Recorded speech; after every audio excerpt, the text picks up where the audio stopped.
আমার সালনা ফি কারিয়াতিন মিন নাযিরিন, আল্লাহ বলেন এমন কোন জনপদ নাই, বস্তি নাই যেখানে আমি নাজির ভয় প্রদর্শন পাঠিয়েছি।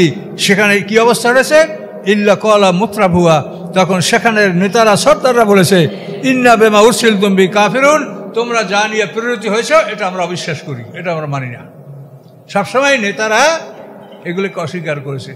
আল্লাহ রসুলের জীবনেও সবসময় দুর্বলরা, দেখে যত দাস দাসী গোলাম এরা ইসলাম গ্রহণ করছে, আম্মার, সোফায়, বেলাল, এরকম।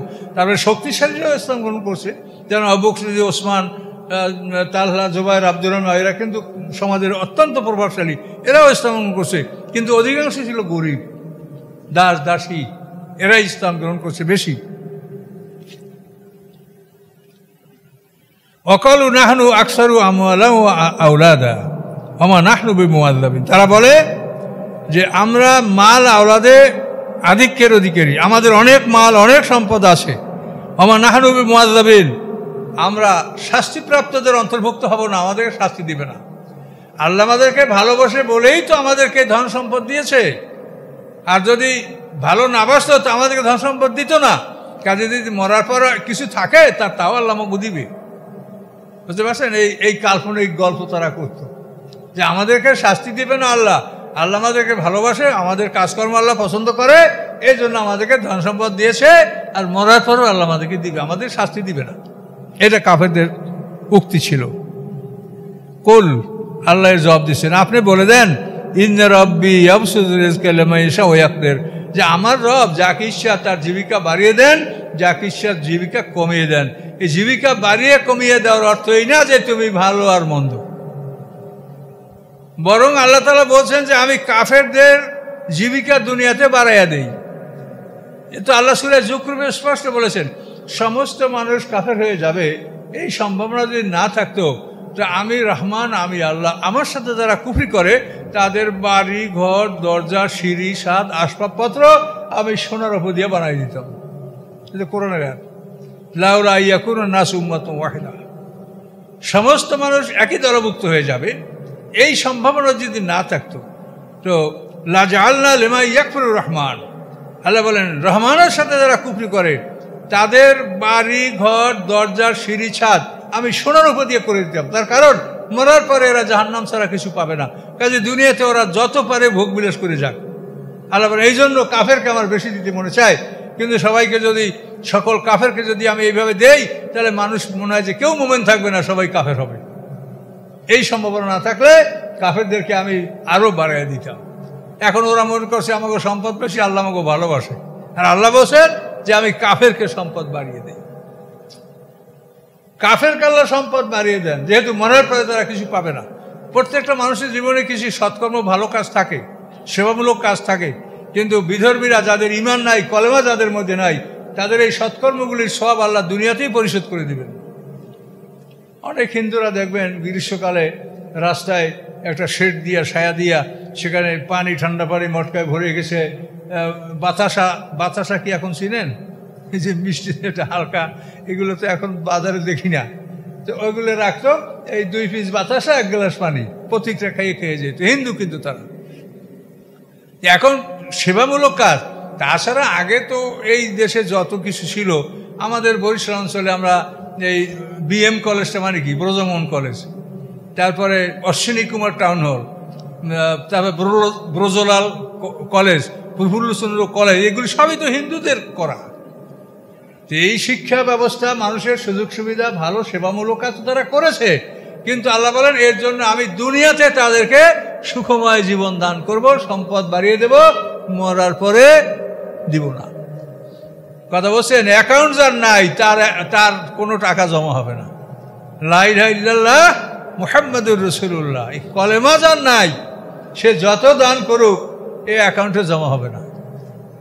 এই জন্য এ ব্যাপারে আপনারা সতর্ক থাকবেন, সতর্ক থাকতে হবে। তো এই জন্য ওই কাফেররা বলছে যে আমরা ভালো, আমাদেরকে আল্লাহ ভালোবাসেন, এই জন্য ধন সম্পদ দিয়েছেন। আর আল্লাহ বলেন আমার রব যাকে ইচ্ছা তাকে রিজেক বাড়িয়ে দেন, ওই আকদের, এবং যাকে ইচ্ছা তিনি রিজেকের মধ্যে সংকীর্ণতা নিয়ে আসেন। ওয়ালাকিন্না আকসারান নাসি লা ইয়ালামুন, কিন্তু অধিকাংশ মানুষ তা জানে না। মানুষ মনে করে যে উনি ধনী, কাজী ওনার বোধহয় নেকামল আর ফজিলত সব। না, এটা তো আপনি বুঝতেই পারলেন যে আল্লাহ তাআলা কাফেরদের সম্পদ বাড়িয়ে দিতে চান। আর মোমেনদেরকে বলছেন যে মোমেনদেরকে আমরা, আল্লাহ বলেন আমি মোমেনদেরকে নিয়ন্ত্রণে রাখি। আল্লাহ বাসাতাল্লাহ রিজকা লিবাদিলা বাগাও ফিলার। আল্লাহ বলেন মোমেনদেরকে যদি আমি জীবিকা বাড়িয়ে দেই তো ওরা বিদ্রোহ করতে পারে।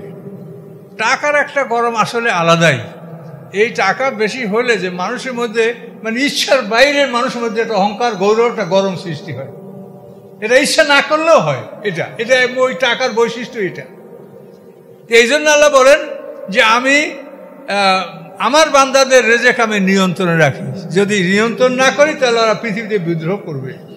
এই জন্য মোমেনদের রেজেক আল্লাহ নিয়ন্ত্রণে রাখেন, আর কাফেরদেরকে আল্লাহ ওদের জন্য ধন দৌলতের ভান্ডার আল্লাহ খুলে দেন। কাজে এই জন্য কেউ যদি মনে করে যে ওই লোকটা ভালো বললেই তো তার এত সম্পদ, নাউজুবিল্লাহ, এগুলো বুঝতে হবে, করে না বলতে আপনাদের মনে শান্তি পাবেন না। এতে তাফসিরে বলা আছে যে আল্লাহ তাআলা মোমেনদের দোয়া দেরিতে কবুল করে, কাফেরের দোয়া আগে কবুল করে। এটা শুনলে আপনার মন খারাপ হবে যে আল্লাহ কাফেরের দোয়া আগে কবুল করে আর মোমেনের দোয়া বিলম্বে। কারণ শুনলে আপনি খুশি হয়ে যাবেন।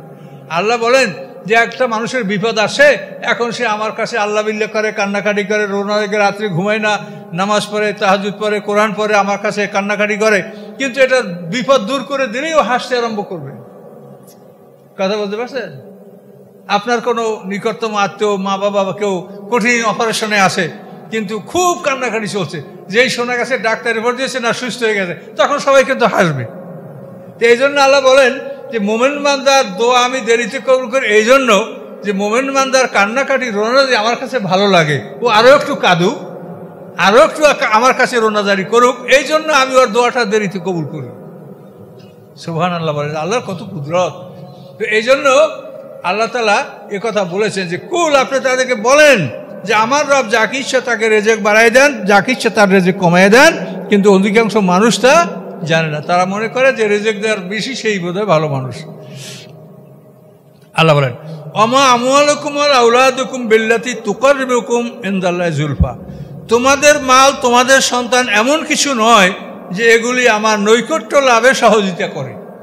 মাল আওলাদে আল্লাহ নৈকট্য লাভ হয় না। নৈকট্য লাভ কিসে হয়? ইল্লামান আমানা ও আমেলা সালেহা, যে ব্যক্তি ঈমান আনে, সৎকর্ম করে। এই ঈমান এবং সৎকর্মে নৈকট্য লাভ হয়, মাল আওলাদে নৈকট্য লাভ হয় না। হ্যাঁ, যদি আপনি আওলাদ সেই রকম হয় যে আপনি মনে পড়ে তারা দিনের পথে থাকবে, আপনার জন্য দোয়া করবে, নেক আমল করবে, তাহলে সেখানে আওলাদও আপনার জন্য উপকারে আসবে, যদি সেই রকম আওলাদ আপনি বানাতে পারেন। উলাই কালাম জাজাউ জেফে, আল্লাহ বলেন তো এরা পাবে আল্লাহর কাছে দ্বিগুণ পুরস্কার, বেমা আমিলু, যেহেতু তারা আমল করেছে। কারা?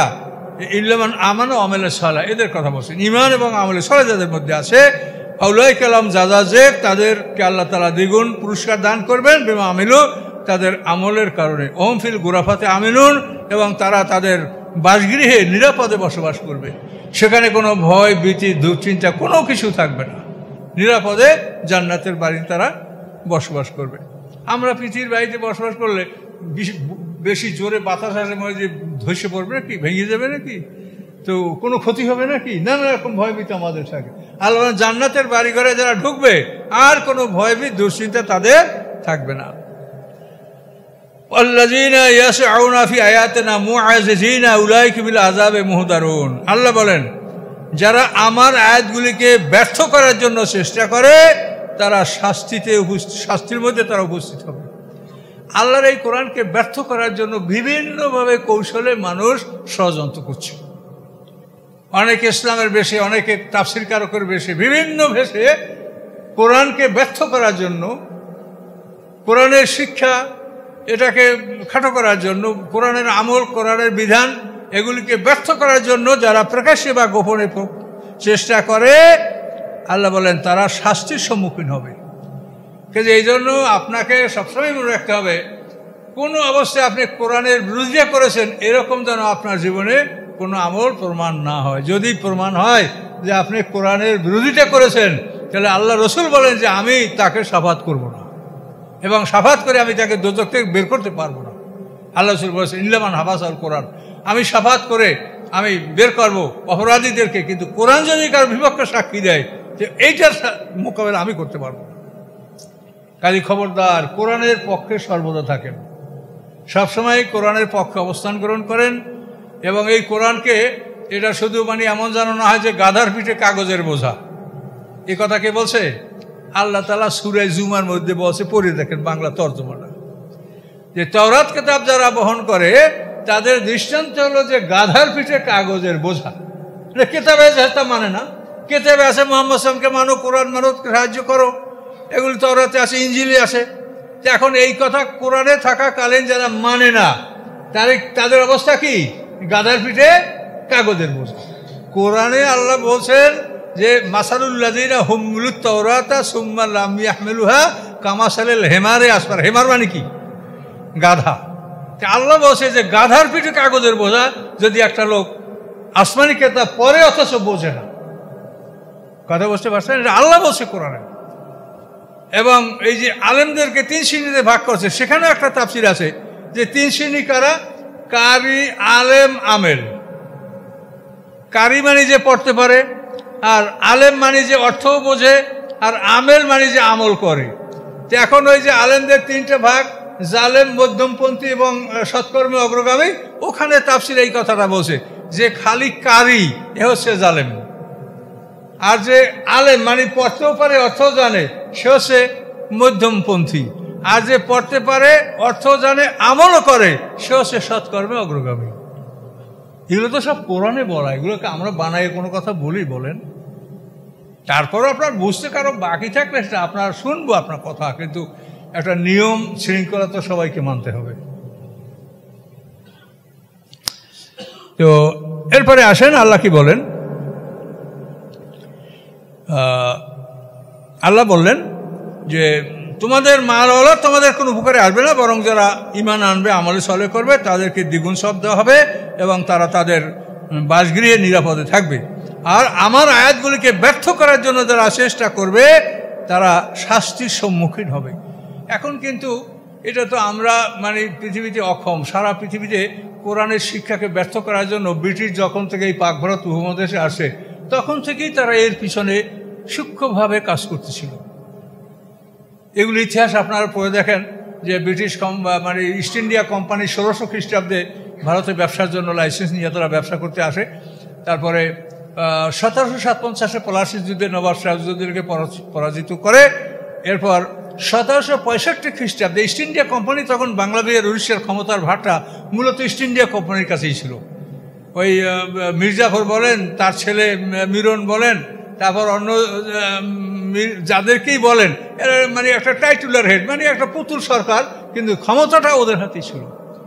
এই 1765-তে সম্রাট শাহ আলমের কাছ থেকে এই কোম্পানি মানে দেওয়ানি ক্ষমতা অর্থাৎ জমি জমা সংক্রান্ত ক্ষমতাটা লাভ করলো। এই ক্ষমতা লাভ করার পরে তারা সেখানে দেখলো যে ভারতে মুসলমানদের শিক্ষা ব্যবস্থাটা কি আছে। সেখানে প্রতি 400 মানুষের মধ্যে একটা মক্তব বা কোরআন শিক্ষার একটা প্রতিষ্ঠান আছে, এবং ভারতের যত সম্পদ, এই সম্পদের 3-1 সম্পদ এই অক্ষ স্টেট, যে যাতে মসজিদ মাদ্রাসাগুলি সঠিকভাবে চলতে পারে। এইটা দেখে তখন সেই ইস্ট ইন্ডিয়া কোম্পানি কী করলো, যেহেতু দেওয়ানি ক্ষমতা, জমি জমার সম্পূর্ণ আইন তারা নিয়ে নিল। এরপর তারা ওই অক্ষ স্টেটগুলি সব অ্যাকোয়ার করে নিল। যখন এই অক্ষ স্টেটগুলি তারা রাষ্ট্রায়ত্ত করে নিল, তখন এই প্রতিষ্ঠান কিসে চলবে বলেন? একটা মানুষ তার পেটে খাওয়া পড়া, ছাত্র শিক্ষক প্রতিষ্ঠানে তো দেখতেই পাচ্ছেন যে শিক্ষা প্রতিষ্ঠানে কত খরচ। এভাবে তারা ইস্ট ইন্ডিয়া কোম্পানি এই সম্পত্তিটা সব অক্ষ করে নিল। এরপর মুসলমানরা মানে হায় হায় অবস্থা তাদের, যে কীভাবে তারা চলবে। এই জন্য জাকাত, ফেতরা, চামড়া এই দিয়ে তখন তারা এই প্রতিষ্ঠান চালাবার জন্য তারা এই পথ ধরলো। কোথায় যাবে তারা? কিন্তু এখন তো মুসলমানদের সে অবস্থা নাই। এখনও এই চামড়া টোকানো আমার মনে হয় এটা বন্ধ করলে ভালো হয়। তার কারণ জাকাত হচ্ছে মালের ময়লা, কাজেই জাকাত দ্বারা কিন্তু কোনো ভালো কিছু হয় না। এই জন্য নবী রাসূলদের জাকাত হারাম। আল্লাহ রসুল, হযরত আলীর পরিবার, এদের জন্য জাকাত গ্রহণ করা হারাম। কেন? এই জাকাত হচ্ছে মালের ময়লা, এটা খেলে মানুষের মন দুর্বল হয়ে যায়। এটা এক শ্রেণীর লোক যারা দুনিয়ার খারাপ খাবার, বাসি খাবার খেতে পারে, তারা জাকাত খেতে পারবে, তাদের পেটে জাকাতও হজম হবে। কিন্তু এটা ভালো মানুষের পেটে হজম হবে না। জাকাত হচ্ছে মালের ময়লা। এগুলির দ্বারা ওই ব্রিটিশ আমলে মানুষ বাধ্য হইয়া এই জাকাত ফেতরা খয়রাত চামড়া এই দ্বারা মাদ্রাসা চালাইছিল, কিন্তু এখনো সেইটা কেন থাকলো? এটা তো এগুলো হওয়া উচিত না, এবং এগুলো হলে এই শিক্ষা দ্বারা তো কোনো উপকার হবে না, আর হচ্ছেও না। দেখেন, আগে আলেমোলা কম ছিল, কিন্তু মানুষের মধ্যে বিশ্বাসঘাতকতা, মিথ্যা, ওয়াদা খেলাপ এগুলি কিন্তু কম ছিল। আর এখন আমাদের ঘরে ঘরে আলেম ওলামা, আমরা সব কিছু বুঝি, কিন্তু আমাদের মধ্যে মানবিক দিকটা অনেক কিন্তু খারাপের দিক চলে গেছে। এই জন্য এইসব বিষয়গুলি বুঝতে হবে। এখন মানে কোনখান থেকে আপনাদেরকে বলবো আর কি করব, এর থেকে আপনারা বোঝার চেষ্টা করেন যে ওরা সেইখান থেকে আরম্ভ করে, কথা বলতে পারছেন, এই মানে কাকের বাসায় কুকিল আইসা কাকের ডিম খাইয়া ডিম পেরে রাখে, আর কাকে মনে করে আমার ডিম, এই ডিম তা দিয়ে বাচ্চা ফুটায়, বাচ্চা হয় কুকুরের বাচ্চা। এটা কিন্তু কাকে, এই কুকিল কিন্তু এই বুদ্ধি করে। এখন ওরা আমাদেরকে স্বাধীনতা দিয়ে চলে যাওয়ার পরেও ওদের কিন্তু রশি কিন্তু ওদের হাতে। এই জন্য আমাদের শিক্ষা ব্যবস্থাকে এমন করে রেখেছে যাতে আসলেই আমরা কোরআন শিক্ষার সুব্যবস্থা আমাদের সমাজে নাই। এবং এই কথাটা আল্লাহ বলছেন যে কোরআনকে ব্যর্থ করার জন্য যারা চেষ্টা করে তারা শাস্তির সম্মুখীন হবে, এটা আল্লাহ বলেছেন।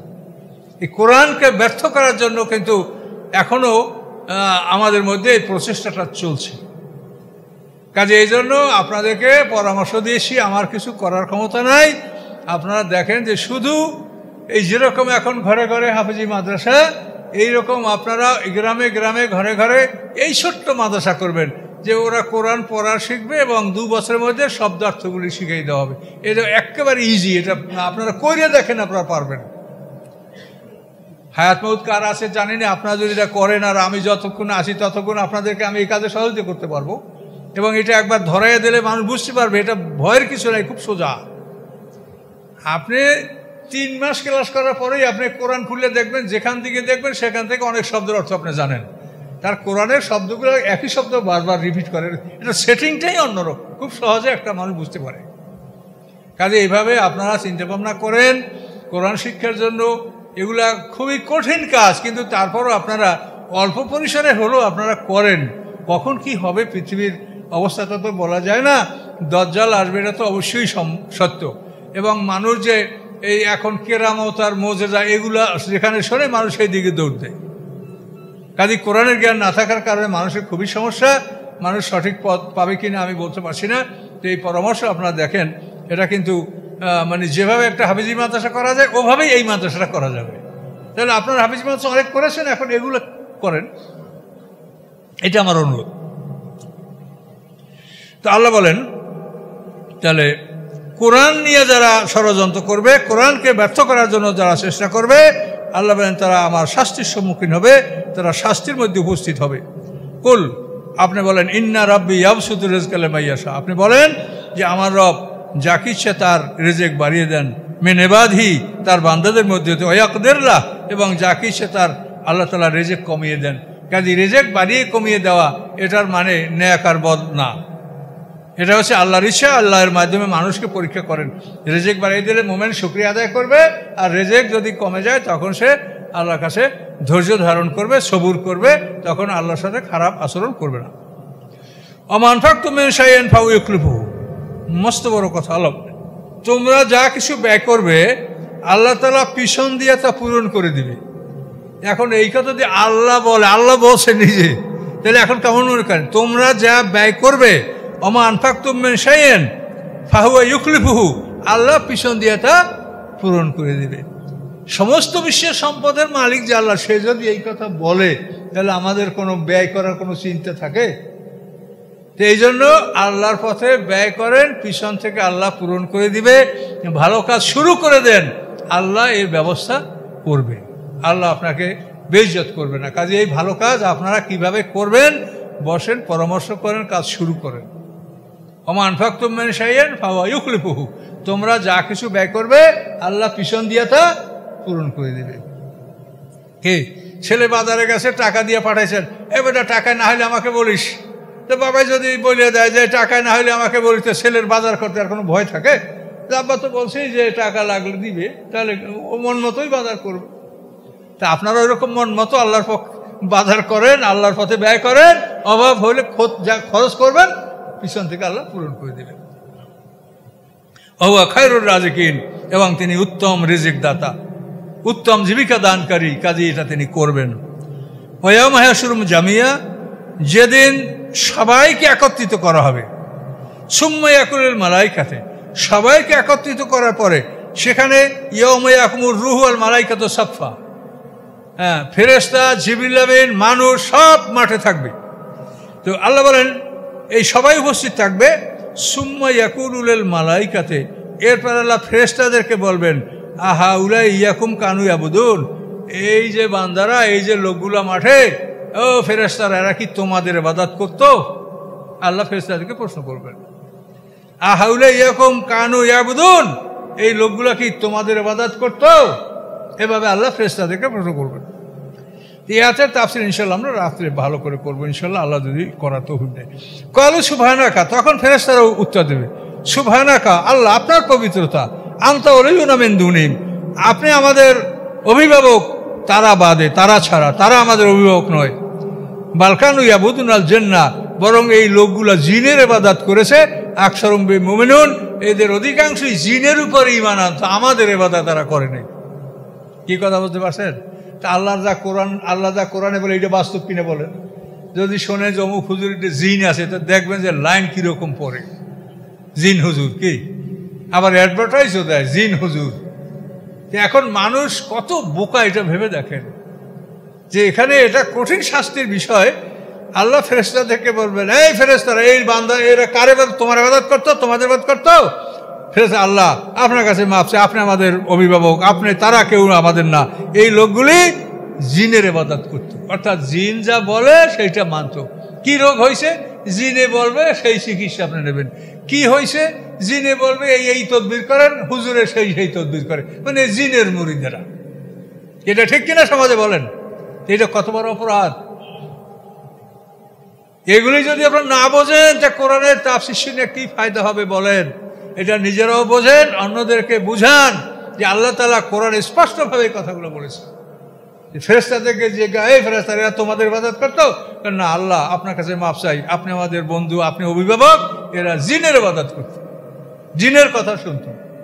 বহু বড় বড় আলেম দেখছি যারা তাফসীর করে, বহু জ্ঞানী বড় আলেম, বড় সম্মানিত, তারাও দেখছি জিন হাজির করে একটা ছেলের মধ্যে ওই জিনে যা বলে সেই তদবির, সেইগুলো কাজ করে। কি আপনি করবেন বলেন? অথচ কোরআন এটা সম্পূর্ণ একবারে শিরক কুফরি পর্যায়ের গুনাহ বলে আল্লাহ আখ্যায়িত করেছেন। তো এই আয়াতের উপরে আরও কিছু কথা ইনশাআল্লাহ আমরা তো 41 নম্বর আয়াত পর্যন্ত চলে আসছি। আমরা একটু দ্রুতই চলে আসছি যাতে আল্লাহ আমাদের এই কোরআন মসজিদে খতম করার তৌফিক দেয়। দোয়া করেন আল্লাহুম্মা আমিন। তো 41 নম্বর রাত্রে ইনশাআল্লাহ আবার হাজির হন সবাই, আমরাও আল্লাহ এসে হাজির হব।